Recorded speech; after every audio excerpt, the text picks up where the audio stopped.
is this the way to go about it? Slagging them off again, saying they don't want reconciliation, and they want to keep, or somebody unnamed wants to keep Harry and Meghan as the villains of the piece. It doesn't seem a sensible attitude to me. Sandbags out and tin hats on at Buckingham Palace with more incoming from Harry, the Duke of California. I mean, Sussex, of course. We've heard the first bit of Harry's interview with ITN's Tom Bradby. It never needed to be this way. The leaking and the planting. I want a family, not an institution. They feel as though it's better to keep us somehow as the villains. They've shown absolutely no willingness to reconcile. I would like to get my father back. I would like to have my brother back. Let's hear from Jennie Bond, the former BBC royal correspondent. Morning, Jenny. Morning. Tom Bradby, he's friends with the prince, isn't he? Is this designed to be a sort of soft landing for Harry in this country? Well, yes, Tom's known them for about 20 years. I worked with Tom alongside him. He was ITN's royal correspondent. I was at the BBC. Yes, and annoyingly, he did forge quite a relationship with the boys. I think, they're not so dissimilar in age, both sort of public school and all that. Anyway, he knows them, and he's a great journalist. And I think, there's very, very few journalists that Harry has any trust whatsoever in. But Tom is one of them. What about the claims we've heard? If people have watched the documentary, a lot of these claims exist in the documentary that's on Netflix. But Jenny, you'll know better than most. Is it one of the central charges that seems to be emerging from this is that the palace actively briefed against Harry and Meghan and briefed for William and Kate in a very deliberate way? Does that ring true to you? It doesn't ring true, no. I mean, almost quite the opposite. I hope we're going to get some evidence of these allegations because mostly, as far as I know, the palace were trying to cover up stories that were emerging about Harry and Meghan. They didn't want the bullying allegations, all that. They tried to cover them up for the longest time. But it wasn't, obviously, to Harry and Meghan's liking. That I still maintain, they simply wanted prime position. But hey, look, we have heard for the first time that he wants his family back. That's what the trailer says. Not the institution, no, but the family. And that's absolutely the first time we've heard that he is interested in having Charles and William back in his life. I mean, Meghan clearly doesn't want her family back, or at least she's made no intimation she does. But Harry does, so that's good. But secondly, is this the way to go about it? Slagging them off again, saying they don't want reconciliation, and they want to keep, or somebody unnamed wants to keep Harry and Meghan as the villains of the piece. It doesn't seem a sensible attitude to me. And therefore, it's hard to take at face value, isn't it? Because if you wanted your brother and father back, and they wanted you back, that would happen. If you go on a show and they must know, presumably Harry knows that this will go down like a cup of cold sick within the royal family. This book will, this interview and set of interviews will. He must know the impact it will have. Oh, I know. And why interviews as well as the book? Is the book not enough? I presume he's contractually obliged to give these interviews. Or is it just more bile that he wants to get out? I mean, honestly, Harry, I've known Harry, not intimately, but I've known him, on and off through his life. And I'd say, please, just if you want Charles and William back in your life, get on a plane, drive to where your dad is, and give him one great big fat hug. Yeah, it might get leaked to the papers. She said, it always gets leaked every time I try to do anything privately. So what? Well, what headlines would it be? Harry shows his love for his dad. Harry tries to heal the rift. I don't get him at all. Jenny, I hear what you're saying. The thing is, as a lot of people can relate to the story actually on a very kind of cellular level because many people have had feuds and rifts within families, and it's the saying sorry, or it's the being open it's the kind of it's the big step, isn't it? It is possible, Jenny, that he would fly to the UK and try and speak to his dad or his brother, and they kind of give him the hard face because they're so annoyed at what he's done. I mean, I wonder if it's as simple as that. We'd probably like it to be as simple as that, but it takes two, doesn't it? Yeah, you may be right, but I think you have to remember that Charles has indicated certainly that he will always keep the door open, and I think that will be the case unless the book contains some real barbs against Camilla. I think that would be very, very difficult, but it probably doesn't. And I think that he's always referred to his younger son as my darling boy. He did that on air on Radio 4 just a few years ago when Harry interviewed him. He said, "My darling boy, darling boy." He loves his son, and I cannot think, you may be right, but I cannot think that if Harry came over here and flung his arms around his dad, that it wouldn't be reciprocated. Just finally, Jenny, can we hold two conflicting thoughts in our mind that actually Harry and Meghan may have been badly treated? It is a very old-fashioned institution full of awfulness and emotional stuntedness historically, but the way they're going about it is also pretty lame and pretty unsatisfactory as well. Can we hold both those views, do you feel? Yeah, I mean, I've always maintained that I think the palace could have shifted a bit more, and the Queen could have shifted a bit more on this idea of being partly in and partly out, having more private time, maybe in the States, and having some kind of royal role. I said that at the start. I couldn't see why that couldn't happen, but it was deemed to be so.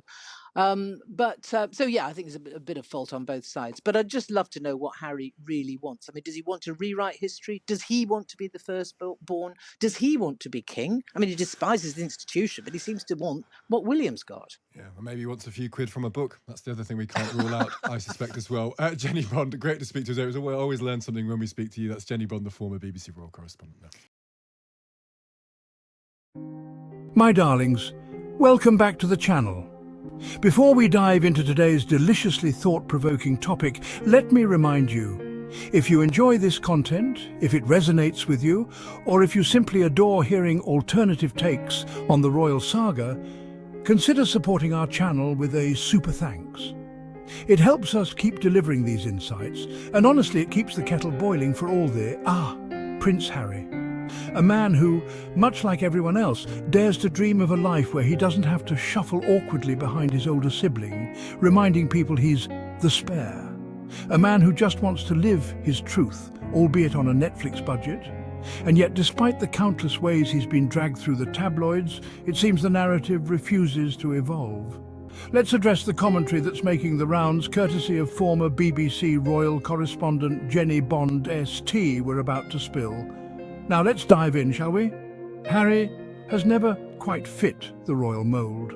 His rebellious spirit and desire for a different path have always set him apart. His recent memoir, Spare, sent shockwaves through the monarchy, revealing intimate details and personal struggles that were previously hidden from the public eye. The revelations have left a chasm that seems impossible to bridge, with tensions running high and relationships strained to the breaking point. The bridges to Harry's former life are burned, and the path back to the royal fold appears to be blocked by insurmountable obstacles. He is not going back. The decision to step away from royal duties was not made lightly, but it was necessary for his mental health and well-being. And he is right to stay away. The pressures and scrutiny of royal life took a toll on him and his family, and the move to the United States has provided a much-needed respite. Many royal watchers yearn for a fairy tale ending, hoping for a reconciliation that would see Harry return to the fold and mend the rift with his family. They dream of Harry returning to the fold, reconciling with his family, and resuming his royal duties as if nothing had happened. But that desire ignores the deep-rooted issues at play. The wounds are deep, and the trust has been broken in ways that may never be fully repaired. Harry has made it clear he will not return to the institution that he believes has caused so much pain. His decision is firm, and it is driven by a need to protect his own well-being and that of his family. His decision is not about spite or pettiness. It is a thoughtful and deliberate choice made after much reflection and consideration. It's about self-preservation and protecting his family. In the end, Harry's journey is one of self-discovery and resilience as he carves out a new path away from the shadow of the monarchy. From birth, Harry existed in a gilded cage. He was a prince, yet he was always in William's shadow, the heir and the spare. The weight of this role took its toll. Harry craved normalcy, a life free from the constant scrutiny and stifling protocols of royal life. He found solace in his military service, a world where his royal status faded into the background.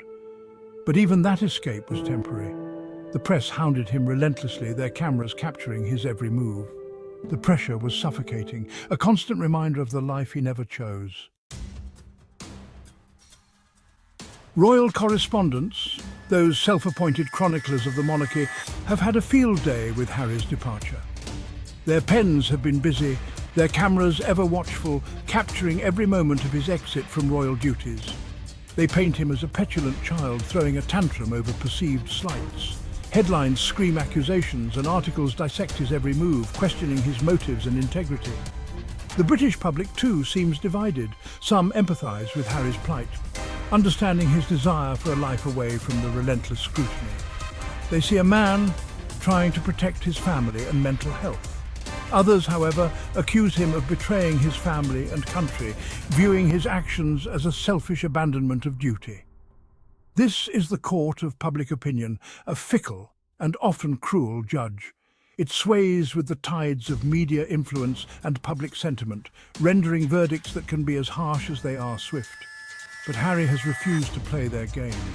He has chosen a different path, one that defies the expectations placed upon him by birthright and tradition. He will not be silenced or bullied into submission. His voice, once constrained by royal protocol, now rings out with clarity and purpose. He speaks not just for himself, but for those who feel voiceless and oppressed. He is broken free from the gilded cage, and he is determined to use his newfound freedom to speak his truth, however uncomfortable it may be. In doing so, he hopes to inspire others to find their own voices and to stand up for what they believe in, no matter the cost. Section 4.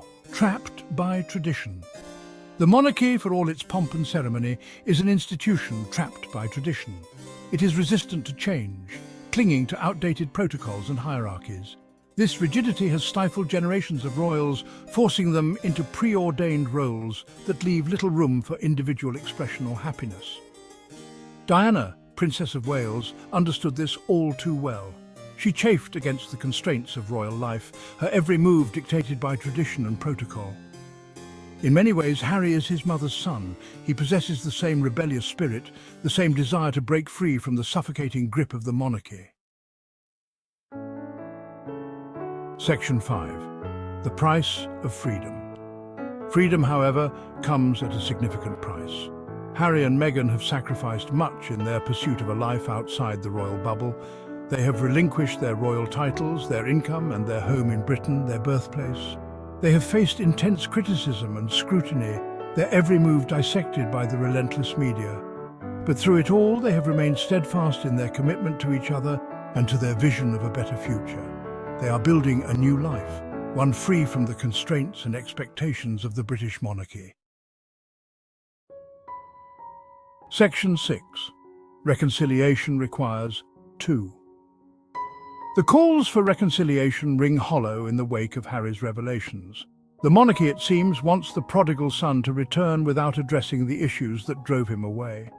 But true reconciliation requires more than just a photo opportunity. It requires accountability, a willingness to acknowledge past wrongs and make amends. The monarchy has shown little inclination to engage in such introspection. They have responded to Harry's accusations with stony silence, hoping the storm will pass. But the storm is far from over. Harry's truth is out there, and it cannot be unsaid. Section 7. Finding freedom. Harry's journey is far from over. From the moment he stepped away from his royal duties, he embarked on a path filled with uncertainty and new challenges. The world watched as he took those first steps, leaving behind a life of privilege and duty. He is still finding his way, navigating the choppy waters of life outside the royal bubble. Together with Meghan, he is exploring new opportunities, embracing causes close to his heart, and building a life that reflects their shared values and aspirations. But one thing is certain, he will never go back. The decision to step down was not made lightly, and it came with its own set of sacrifices. Yet Harry's resolve remains unshaken. He is determined to carve out a new identity, one that is not defined by his royal lineage. He has tasted freedom, and he will not be caged again. The joy and liberation he has found in this new chapter of his life are evident in his demeanour. The laughter and genuine smiles shared with Meghan are a testament to the peace they have found. His story is one of courage and conviction. From his military service to his philanthropic efforts, Harry has always shown a deep commitment to making a difference. Now, free from the constraints of royal protocol, he is more determined than ever to use his platform for good. He has chosen to forge his own path, even if it means walking away from everything he has ever known. The decision to leave the UK and start anew in a foreign land was a bold move, but it was driven by a desire for autonomy and a better future for his family. In doing so, he has exposed the cracks in the monarchy's carefully constructed facade. The departure of a senior royal has sparked conversations about the relevance and rigidity of the institution, challenging long-held traditions and expectations. He has shown the world that even princes are not immune to the pain and suffering inflicted by an unyielding institution. The struggles and pressures faced by Harry and Meghan have highlighted the human cost of maintaining a public image, revealing the vulnerabilities behind the royal curtain. Harry's journey is not just about one man's quest for freedom. It is a broader narrative about the pursuit of happiness, the fight for personal agency, and the courage to challenge the status quo. His story resonates with many who seek to break free from societal expectations and live authentically. It is a challenge to the monarchy itself, a call for change in an institution desperately clinging to the past. Harry's actions have ignited a dialogue about the future of the monarchy, urging it to evolve and adapt to the changing times. His journey is a testament to the power of individual choice and the enduring quest for freedom.